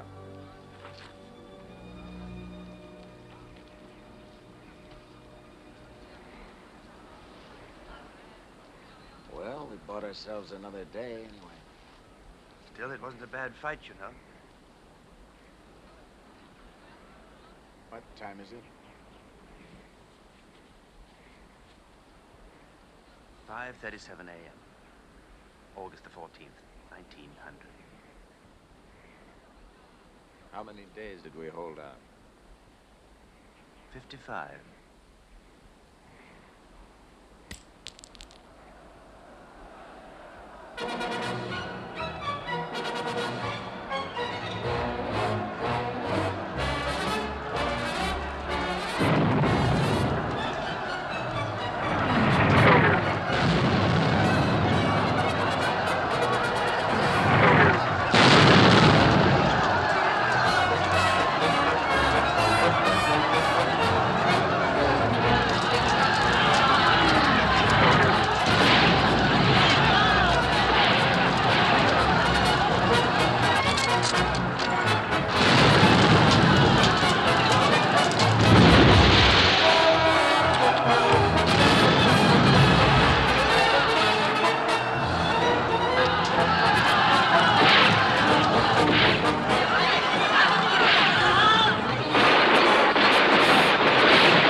Guns.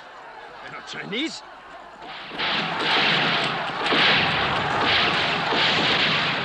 Running away.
dynasty is finished.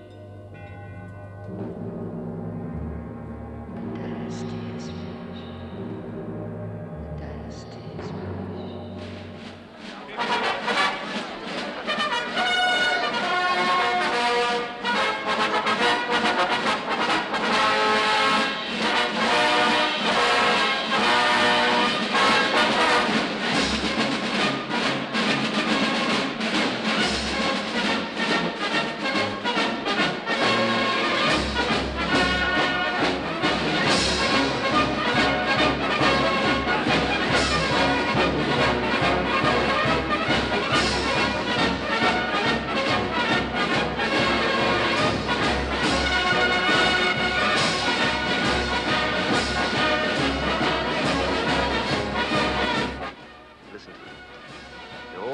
Different tunes again. Well, 55 days we've played the same tune. 55 days. You held us together. You started something at that. Maybe people will remember someday. We're ready to march, Major. Right with you. You were staying on in China? I go where they send me. How about you? Well, I'll be going home to England. Retired to private life, I suppose. A little place in the country with a dog and a few good books. Every Englishman's dream, really. And you? What's home for you? I don't know. I may have to make one yet. Good luck, Matt.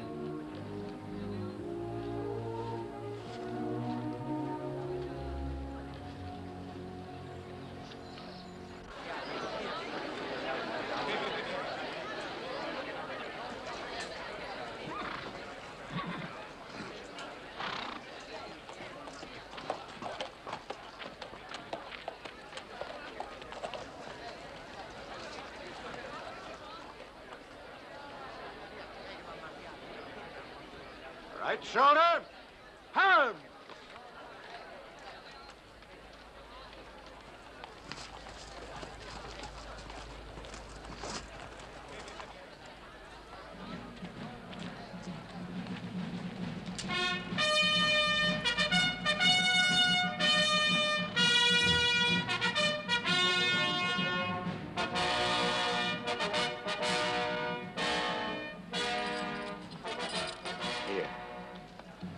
Take my hand.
So little time to let you know how much I love you.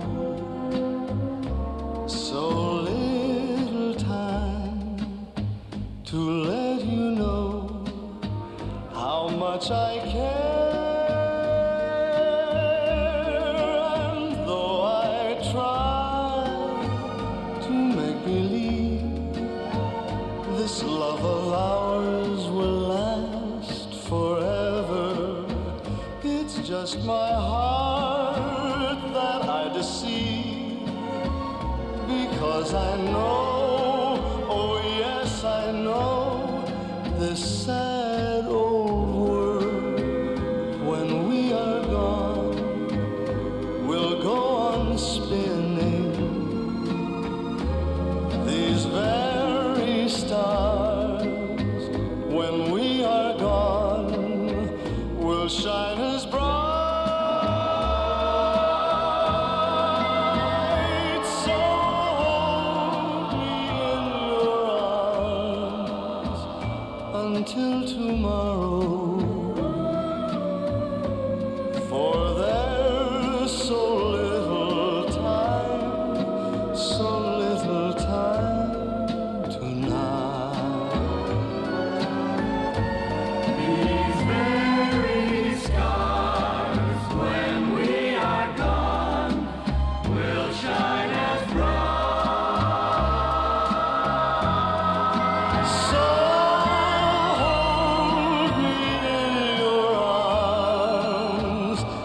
So